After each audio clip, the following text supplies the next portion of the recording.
നിങ്ങൾ ആദ്യമായാണ് ഈ ചാനൽ കാണുന്നതെങ്കിൽ ഒന്ന് സബ്സ്ക്രൈബ് ചെയ്യൂ. പുതുപുത്തൻ വാർത്തകൾ ആദ്യമേ ലഭിക്കാൻ ബെൽ ബട്ടൺ ക്ലിക്ക് ചെയ്യാനും മറക്കരുത്. അമേരിക്കയിൽ 4-അംഗ മലയാളി കുടുംബം ഇലക്ട്രിക് കാർ അപകടത്തിൽ മരിച്ചു. പത്തനംതിട്ട കൊടുമൺ ചെറുകര സ്വദേശി ടെക് കമ്പനി ഉദ്യോഗസ്ഥനായ തരുൺ ജോർജ്, ഭാര്യ റിൻസി, 2 മക്കൾ എന്നിവരാണ് മരിച്ചത്.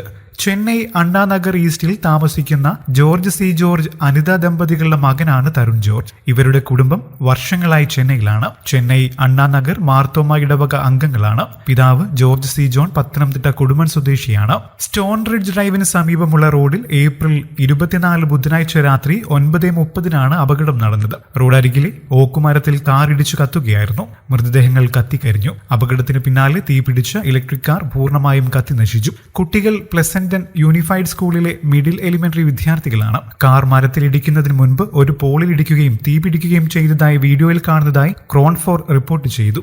ടാനിയാണ് തരുൺ ജോർജിന്റെ സഹോദരി. കൂടുതൽ വാർത്തകൾക്കും വിശേഷങ്ങൾക്കുമായി ഈ ചാനൽ സബ്സ്ക്രൈബ് ചെയ്യാൻ മറക്കല്ലേ. നന്ദി.